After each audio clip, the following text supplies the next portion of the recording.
say thank you to the Crypto Valley Association for helping us organize this event. And we have some very special guests with us tonight. They will introduce themselves soon. But first I would like to throw out the topic of revolution. So, you all know the topic for the evening, but when we think about revolution, some important historical moments may come to mind. For example, the Boston Tea Party, when people got angry about taxes for paying for a war, a 7-year war with France. They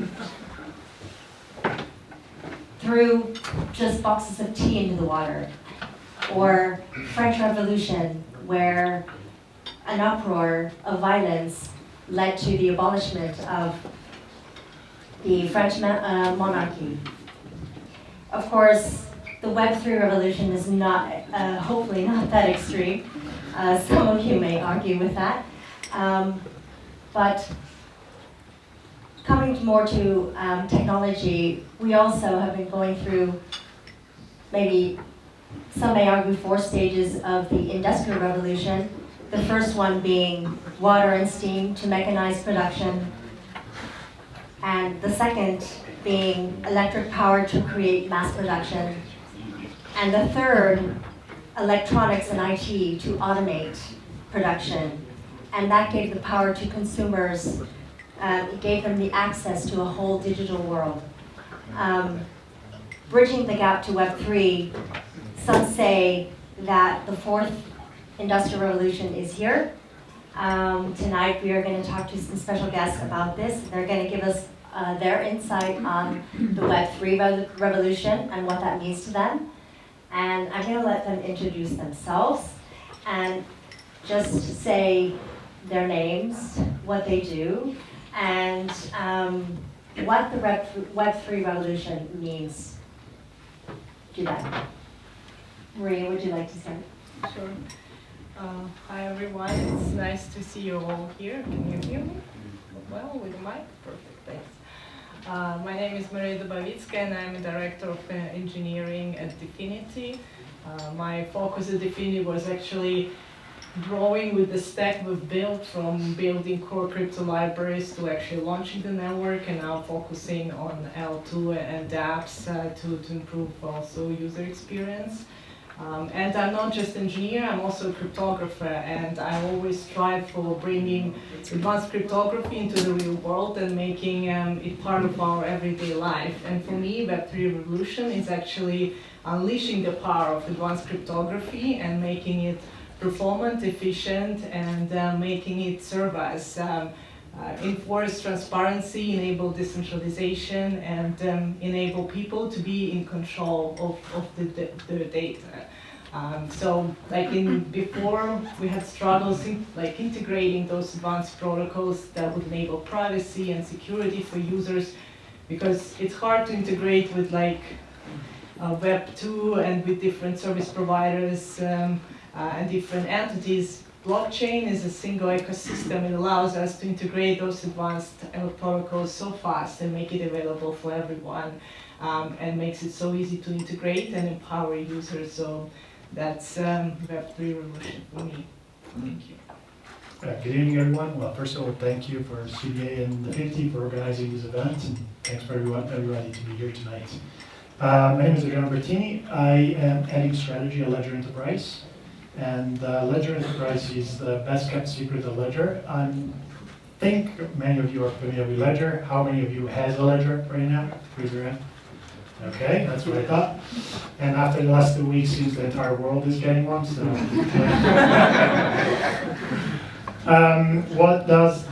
so let me talk a little bit about Ledger Enterprise really quick. So it's the enterprise arm of Ledger. And we deal with institutional clients as well as corporates and corporations, and we're looking also to small funds and asset manager. We have many in Switzerland, so if any of you is from there, let's talk after the talk. And we give a ready-to-use solution for self-custody, which also include governance, the governance model, which give you the opportunity to do segregation of duties, so you can give different rights to different people within the organization. And I can tell you later more about how that works. And also, so on the basis of self-custody, then we build a governance around that, and then we give you access to multiple services. So right now we have, the self-custody plus the staking, DeFi, and access to the NFT market. Quickly about what Web3 revolution is for me personally. I think is the technological advancement of cryptography and game theory, which allow for the first time to uniquely, irrevocably, provably own something digital. So I think this is the real revolution here. And I think we have lost that in the last few years. And in the last 2 weeks, we learned very quickly why that is important. I think that opened up the possibility of, well, once you create digital scarcity, because now you can uniquely own something, you can create markets. And that's what we have seen in this first or second phase, let's say, moving into more peer-to-peer type of markets. And that is in the financial industry, but we're opening up, we're seeing also in the art and other industry as well. So that's in a nutshell what it means to me. And the fact that once you have the private key, you are the sole owner of your assets, that's what's going to change the game and disintermediate many businesses. Andras? So my name is Andras. Hejj. It's a pleasure to be here. Thanks for having us. I'm co-founder and CEO of NoBank. And so NoBank, just a few words about that. So NoBank is basically a smart contract-based wallet. We have the vision to enable broad access to Web3, making kind of ownership on Web3 and the access to it really simple and accessible for anybody on the planet. We started the company in February, so I think we're the youngest company here on the stage, but so it's a huge honor for us to be here. On the Web3 revolution, I think it's an interesting topic, because it started on the technology side a long time ago. For me personally, I used to work 10 years in banks and fintechs, so it's a very personal thing as well to kind of get out from there and do something in Web3. And for me personally, it has a lot to do with ownership and making sure that whatever you own, if it's your identity, if it's your assets, anything that is kind of on the blockchain, that you can actually prove that it's yours, you can send it, you can interact with it in different ways and shapes. And I think like with any revolution, it starts slowly, well, any revolution, but this one starts slowly. And I think now we're at this stage where it's getting really, really interesting and a lot of very interesting use cases shaping up from that. Thank you. So I forgot to introduce myself as well. My name is Angela Hart. I am an employee at Dfinity. I'm doing research communications and marketing. And yes, let's get into it. So we've heard a lot of keywords already. So security, ownership, privacy, custody. And my question to you is, what problems really does Web3 solve from a user perspective and also from a developer perspective? Maybe Andras, would you like to go first? Yeah, sure. So I think there's a couple of points that keywords I think were already mentioned, but I think they're really important. So Web3 basically is open by default. So it's a distributed database. It's a zero trust database. Anybody can run it. Anybody can participate in a given blockchain network. And so with that, any use case, be it value transfer, be it storage of identity, be it art, be it any other asset that you can own, you can send, you can interact with, is built in a way that is, you don't have to rely on anybody else. So I think that's, and so the fact that that's a problem, I think it's not necessarily for us here in Switzerland a huge problem, but talking to different people around the planet, I think there are many places where this is a problem, where people do not have access to the banking system because it's restricted, where people do not have ways to prove their identity because they do not have access to that. And so many different, I would say, real life use cases where kind of this independence of a government, not in a bad sense, not in the sense to circumvent it, but in the sense to make it accessible for everybody to participate in society worldwide. So I think that's that's the biggest part that Web3 can give to society and to people. Adriano, I'd like to pick up on that in the sense of participation. Do you think people are ready for Web3? Are they ready for ownership and custody? So I think as I mentioned quickly before, we are in the first phase. Yeah. As we're seeing on any revolution or any new phase, you have like an organism basically, and you have a pathogen or something that comes from the outside and is completely foreign to the system. So the first thing we try to do is recreate a model that we know, so that we can, put back the system in balance. And that's what we have seen in the last few years, right? We needed liquidity for markets, so we have again intermediaries coming into the market and providing that liquidity. Now the problems still exist. So once you give trust to intermediaries, you are coming back to the same problem. Now we're seeing the next phase, which is disintermediate again. How it's going to be disintermediated will be for us to decide, and how much trust you will give is for us to decide. The big change here is that the trust will be given from you to these entities to the extent that you want, and within the time frame that you want. That was not available before. And that is going to change everything. And I think after the last 2 weeks, we're going to see a lot of change in the regulatory space that will also make certain entities more accountable, and working with a company like us, making the system more secure. Maria, what are some examples of Web3 projects that are maybe facilitating user adoption, developer adoption? Right, I think I also want to kind of step out a little bit and think about like what this Web3 technology gives to me as a developer, right? I want just step by step. I want to have an easy development process. I want to have easy testing process. I don't want to worry about infrastructure behind it or easy way of testing my dApps, right? So that's the first thing. So that's what Web3 technology and also like internet computer is an example of it could give to me. Second, I want to utilize the power of the ecosystem. I want to utilize, for example, direct integration with Bitcoin network on internet computer. I want to utilize guaranteed message delivery if I want to run DeFi on blockchain. I want to make sure the payment is really reaches its destination. So, and I want to have a strong identity protocol provided by the platform itself. So that's another thing that is kind of, I can have it out of the box. I can have it in a secure way because it's following some like standard protocols like web authentication that like web authent technology that gives certain guarantees about like people not to worry about their secret keys or messing up with their passwords, like all this kind of nice big features. And then as a final part, so that's how I can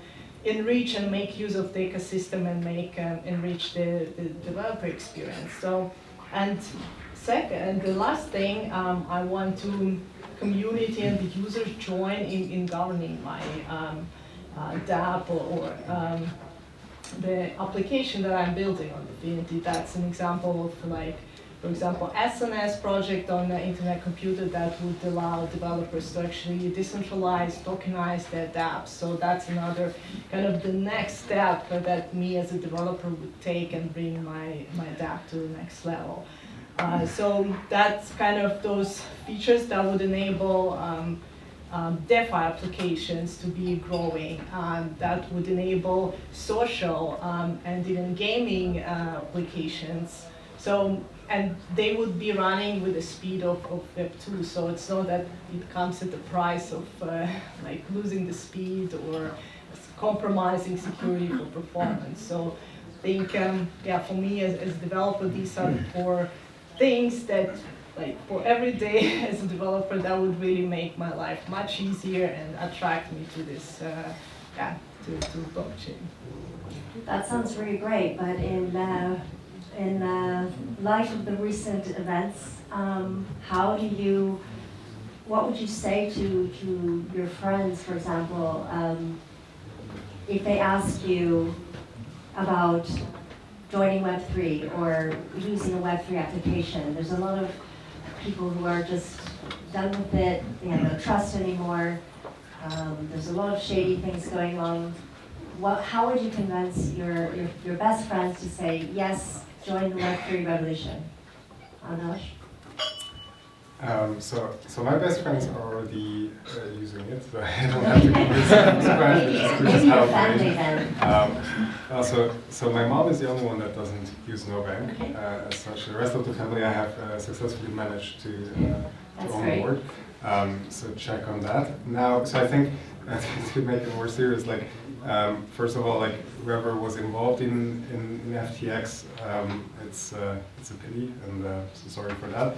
I think there's enough nowadays enough tools out there to like not just speculate on blockchain, but actually participate. And so like Ledger, like NoBank, like Argent, like many other wallet providers that make custody, self-custody truly accessible. Of course, NoBank is the best, but so I would say hopefully the participants that are thinking about Web3 or are already in Web3 are thinking to move their assets from a centralized space off to a self-custodied space, and use maybe centralized exchanges for like exchanges, but even for that there's many decentralized finance places, so typically decentralized exchanges that you can use to basically do that exchange. So for me, there's no convincing reason to put money on a centralized exchange. That's why we also started NoBank. The accessibility is not great, and so that's why we're working on making it more accessible. And so that would be probably my answer. So if you want to get into it, like get into it properly. And properly means you own your private keys, you own your assets, you own your digital identity, and everything that comes with that. Adriano, I would you think like to Andras add? should work with the Ledger. Yeah. Well, first of all, my sympathy goes to everybody. The financial loss is a consequence of the last recent event with FTX. But I think for me, what I would say to those people is this is more like a proof of how our technology is working better than the previous technology. And the reason is that we are, as again mentioned before, disintermediating the financial industry. And more importantly, we are lowering the social cost of using intermediaries to the extent that those intermediaries cannot be trusted, as we have seen recently. So I think we need to develop more technology to ensure that even the level of trust that is necessary is taken care of with technology that can prove, that these entities, are running business according to the person expectation. And we've been talking about proof of reserve. We're talking about some technical solution that we want to implement. But the way I will convince the person that is still skeptical is just try to do a transaction in the regular system, try to use this system, and just tell me the difference in terms of cost, speed, and execution. That's the best argument. Just try and... Maria, as a cryptographer, how would you convince someone to use Web3 platforms? Sure, I would first of all want to echo Adriana and basically say that I was also sympathizing to a lot of people who were affected by the recent events, and I am also myself consider blockchain space to be a mix of different things, and some are more trustworthy than the others.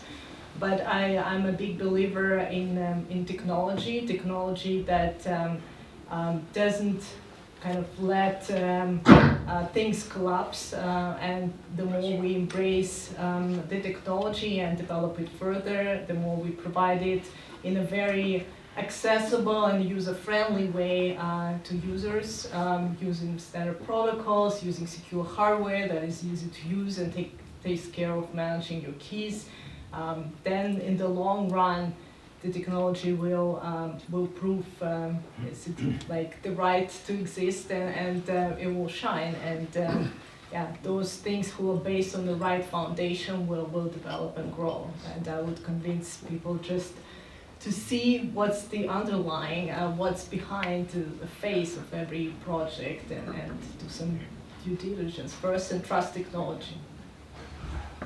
Thank you. So, how do you think Web3 will evolve, let's say in the next 5 to 10 years? How do you think Web3 will influence everybody's lives in the near future? Maybe you can touch on the regulatory landscape. Adriano, you already mentioned that. And how do we see user adoption and just security and peace of mind in a user's mind in the next 5 to 10 years? Yeah, so I think there is still like a learning curve, obviously. The technology is fairly new. Like if you compare with the internet, 1971 was ARPANET, or like few gigs, and to send an email took, I don't know how much time and lines of code. Now, a grandma can just wipe the finger and send the email. It's gonna take time to get there. We are working a Ledger, but in the industry as a whole, to build the user interface, the user experience that will allow it to get to that point. But it naturally takes cycles. I think that events like the one that just happened accelerate the cycle.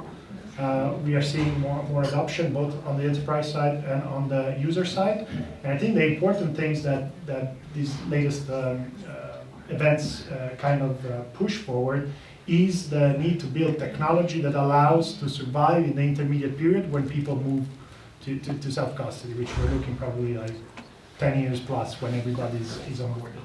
And this technology is proof of reserve is one of that, but also I think there are going to be more regulatory standard coming, and we're going to work to implement those so that enterprises can be trusted more, and exchanges and liquidity provider can prove to the public that they are trustworthy. So we're going to work toward that.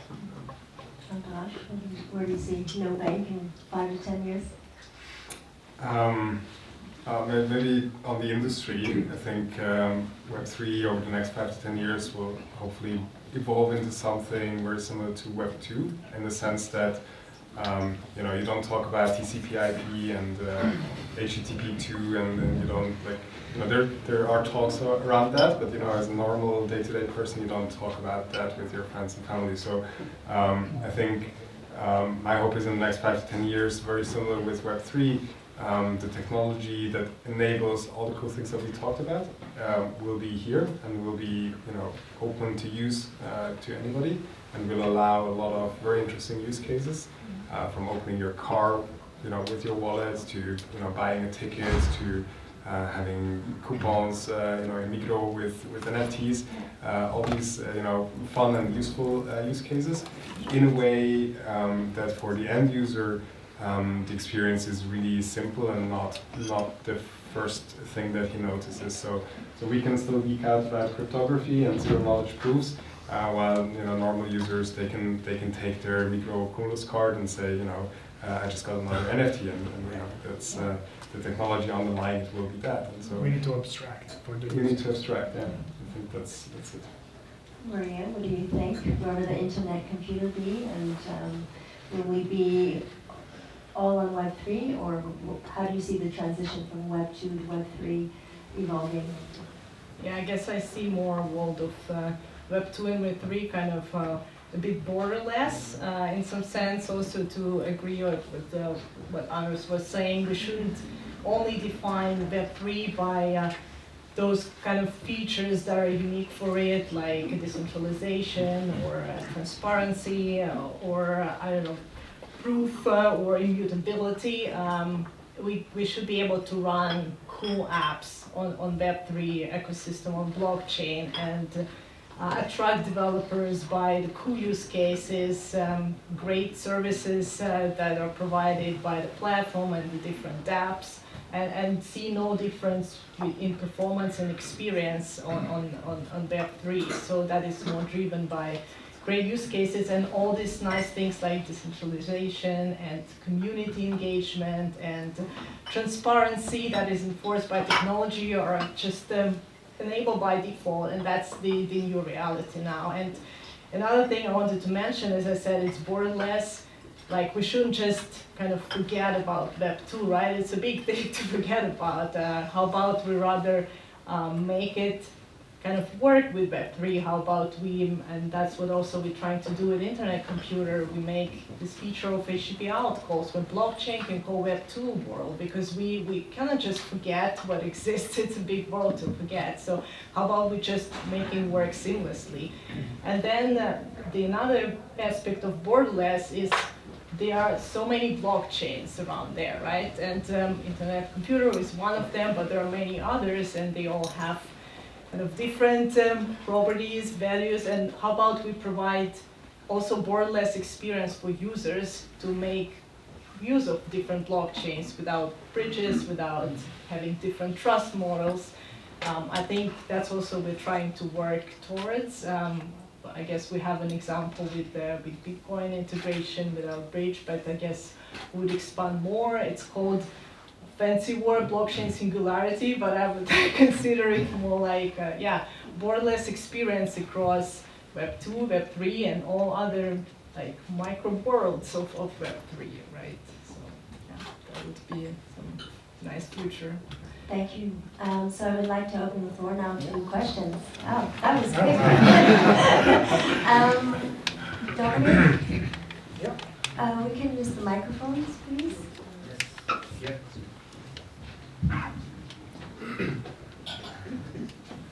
Questions? Yes, here in the front. Please.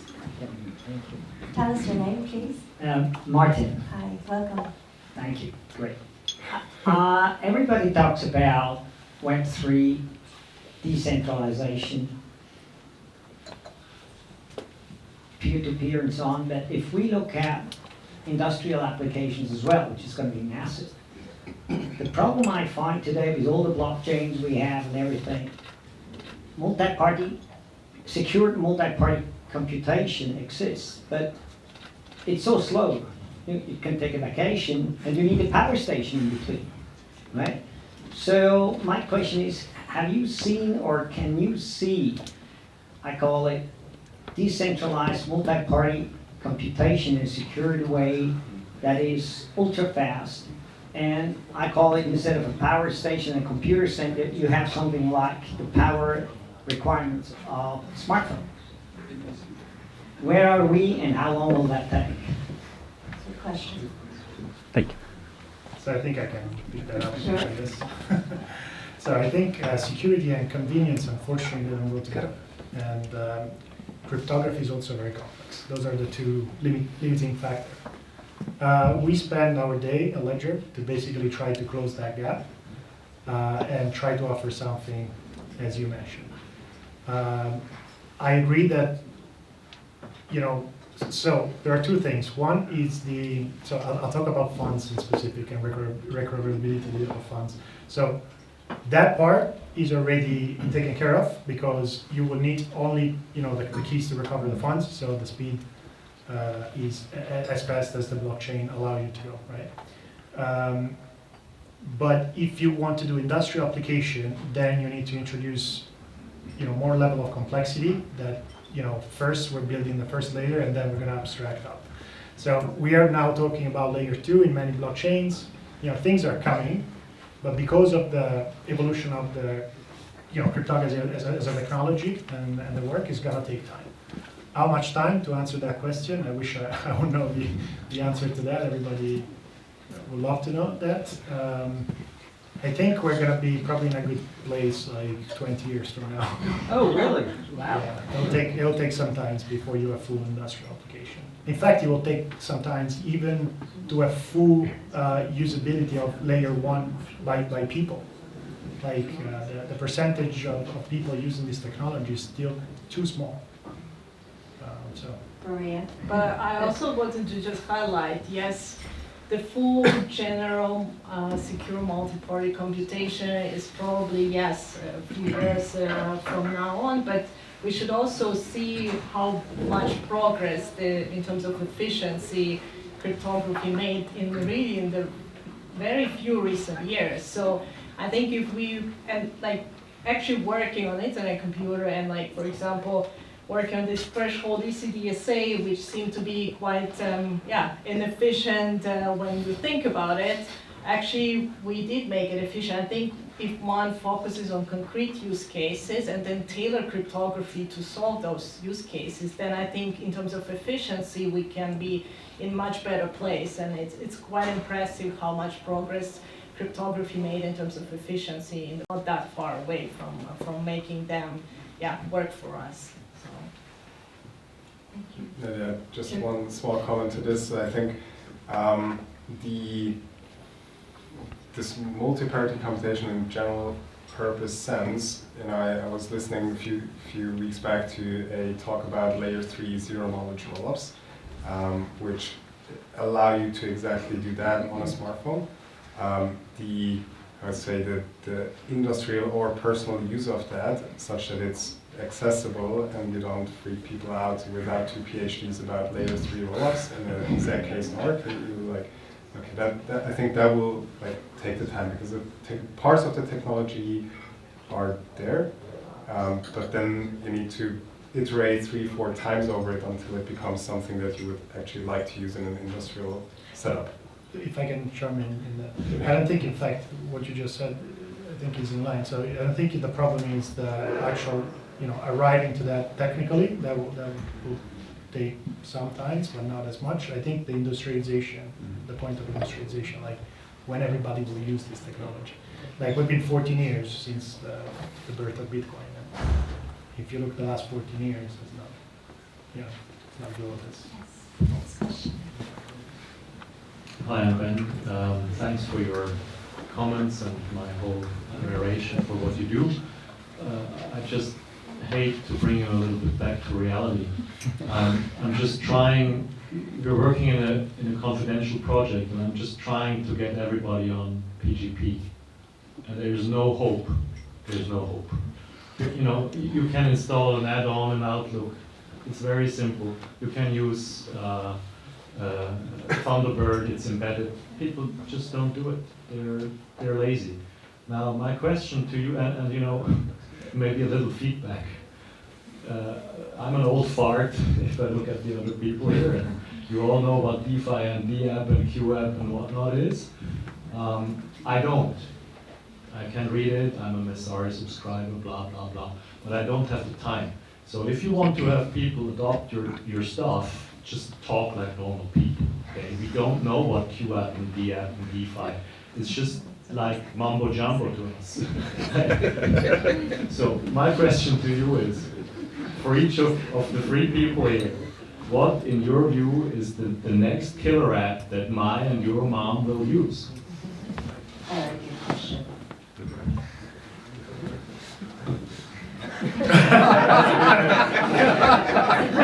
How am I going to get my mom who uses Facebook to get on Web3?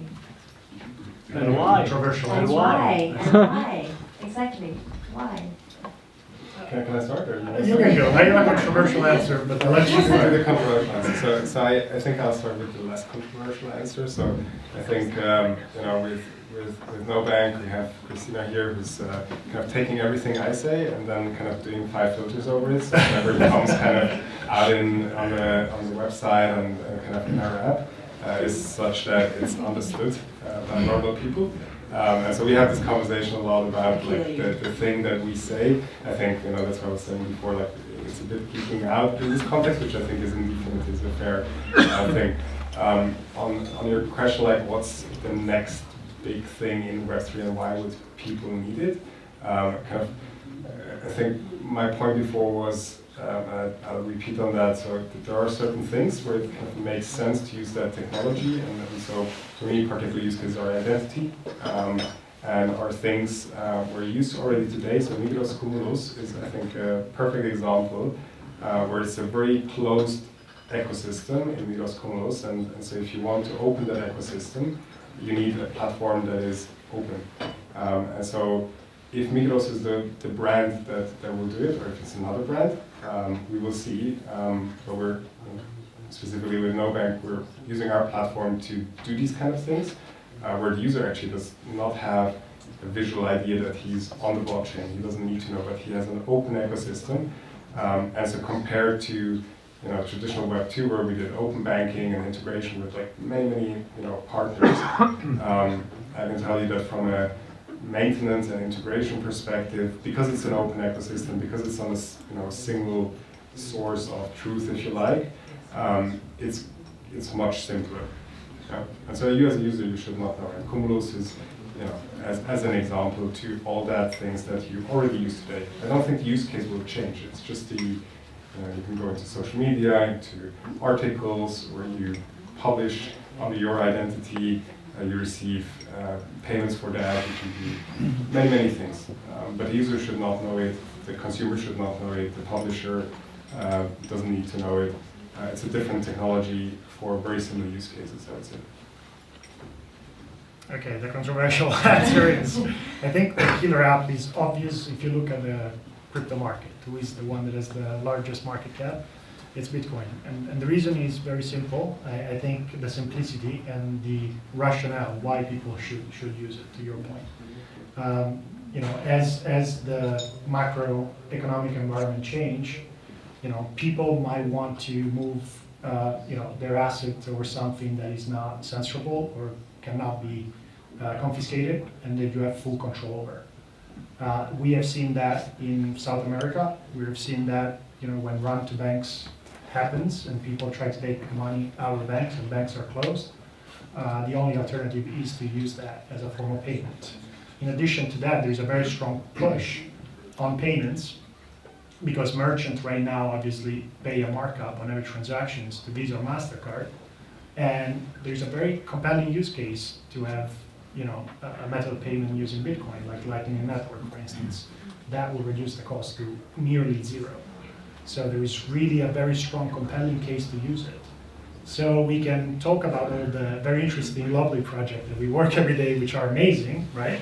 But the reality of the market is going to use something that's super simple and super needed. And if it's not, it's going to take time to get there. Once they're onboarded, once they are in the crypto space, they own Bitcoin, they own Ethereum, then we can enable all the other peer-to-peer services that are so interesting and so valuable. Sure. Well, first of all, I want to agree with you because I think we as crypto geeks, PhDs, are really like a little bit on another planet, is to get down to earth with reaching users like in the majority. So, and we're working hard on that, but it is, I want to also agree with Andras that I think it doesn't matter what kind of app or killer application they're running, but I would rather prefer my mom to not post her pictures and data on Facebook that is controlled by one entity, but rather I would like her to be involved in social network where the end-to-end encryption is provided by default, and for her the experience would be still to just use fingerprint sensor or biometric authentication on her phone, that the normal way that she unlocks her phone every day that she uses. But I would also know that, okay, her data is not being used, shared, misused. So I think we need to do, of course, make this advanced technology more reachable and as easy to use. And then I think any normal dApps would just be used by our mothers and grandmothers without compromising. But yeah, we have to work more on getting there.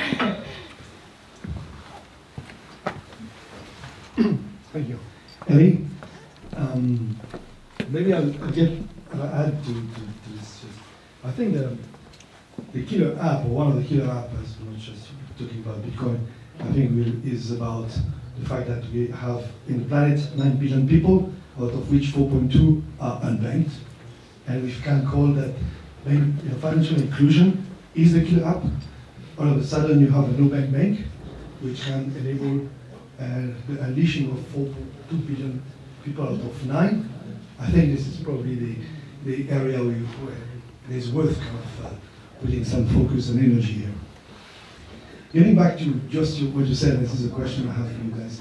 We have a bunch of investment applications. And some of them, where we try to do, we call it crypto for dummies, right? It's kind of sport applications, where you bring people who play football or rugby who love that, and you bring them onto the Web3, and you believe it. We all agree it fits, right? There's a big fit. Then you have those 12 words, seed words that you have to put on the paper and everything, and then you're facing the conversation. Do you do self non-custodial wallet versus you do the custody yourself? Is there any way you guys are too thinking or you trying to work on heartbeat, on eyes, on fingerprints, something, and get it back and remove that obstacle? Because we see 73% loss of adoption. 73% loss of adoption when you create communities in the millions, it's lost. Just because of that. This is where you lose the people. I can get that. Yeah, because I get the biometrics almost every time. So the biometrics specifically has one very crucial problem, that if it gets stolen, that's a single signing, right? Like your heartbeat is unique. So if somebody has your heartbeat, that proof is gone, right? So you cannot ensure that when you transmit the signal, there is no interference or man in the middle that can take that. We developed the technology of the 12 words, or the 24, or depending on what schema you use, because we think that's the simplest possible way in terms of risk of you compromising your own key. And it's been thought out. Like there is like improvement proposal, which is technical scripts that they're shared within open source software that define what is the easiest way to do it. So there are people that actually thought out for a very long time what would be the easiest way to do it. And history shows that writing that words down is the easiest way. In addition, the words allow you to, and I wouldn't advise any of you to try that, but some people do, to memorize it, to create a phrase that make you reminded. So it also allows you, to fight confiscation if you live in a dictatorial government and you need to escape, like use cases of that. Because the second problem is also you want to create something that is available for the entire industry to use in different use cases. If you develop something that is very specific, then it can only be used in that context. So the proposal of the 12 or 24 words is a proposal that is large enough to allow multiple use cases. One alternative that we have defined in the industry is having multiple signature. So that will allow you to play on who owns what at which time and how the keys come together. So we are developing methodology to allow you to reduce the risk and make it a little bit simpler. But it's again back to what we were saying before, that it takes time to make it user friendly. And we have done, not Ledger, I'm saying the industry have not done a great job, because we have focused a lot on the infrastructure and technical problem and not as much on the user. But it's coming, so that's what we're working on now. Now we are seriously putting up effort on wallet user interface and making this technology easier for you and everybody. Actually, may I add? Sorry. You want to go first? Sure. I just wanted to say that we already support Face ID as a matter of getting access to your keys and log into your wallet on internet computer. So we do support this protocol technology standard called Bertini, and that is if any device manufacturer, phone manufacturer, laptop manufacturer supports this standard protocol, then all you need to do, all your keys that are actually keys to use your cryptocurrency or log in to establish a session towards your app or control your app, is placed in a secure element within this device. And it can be your MacBook or your iPhone or your Android phone. And to make use of these keys, what you need to do is to authenticate to your device. So I can log into my, NNS app on internet computer by using my Face ID now, because we support this protocol, and this protocol is supported by various number of browsers, devices, and that actually bridges that it makes it, first of all, very familiar experience for users because they would use their kind of biometrics or like other ways. We also support secure devices like secure keys, YubiKeys, Ledger. But also with that technology, which is supported by other devices, it's really very kind of conventional way for users to authenticate. And like all this worry about remembering your passwords is kind of taken away from the users because all your keys are stored securely in your device. So I think with supporting this technology, we kind of enable that. You're going to have an argument together. Yeah.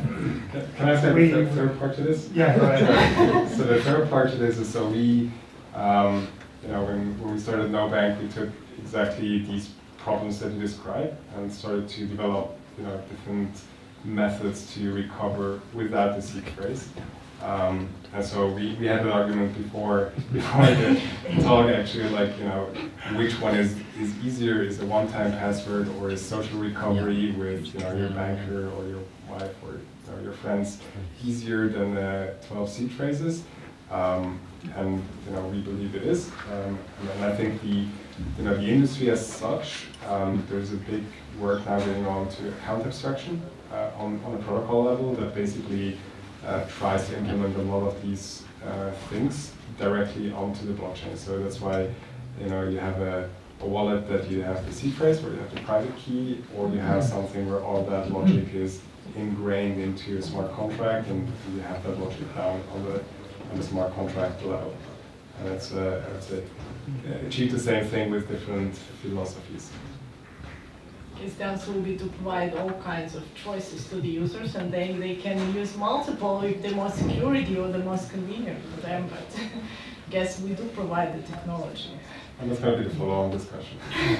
Yeah, I mean, the original design, this technology also had the idea of taking off personhood from the authentication. So if you introduce biometrics, you're kind of linking your identity to that. And the original design didn't want that to happen. They prefer pseudonymity, where you can tell to the world that it's you, but they don't know who you is. And that allows use cases. And the reason is that the design was supposed to work for very hostile environments, so that if people find themselves in that situation, they have a way not to link their personhood to the, to the funds or to the assets. So, I think there could be some use cases that are interesting, and you can, divide it in tiers based on the use cases, and for sure, like biometrics will make it easier. But I honestly think that there is some privacy concern for sure, and also some security concern. Thank you, Maria. Also to add, you do not want your high to be chopped off or your that's also a nice thing to make sure it doesn't happen. So I propose we continue the discussion over wine and refreshments. Thank you all for joining us, and thank you for your interesting questions. Maria, Adriano, and Andras, thank you for participating in the panel discussion, and they are also here for further questions and discussion, and debate, and whatever you like. Thank you. Thank you.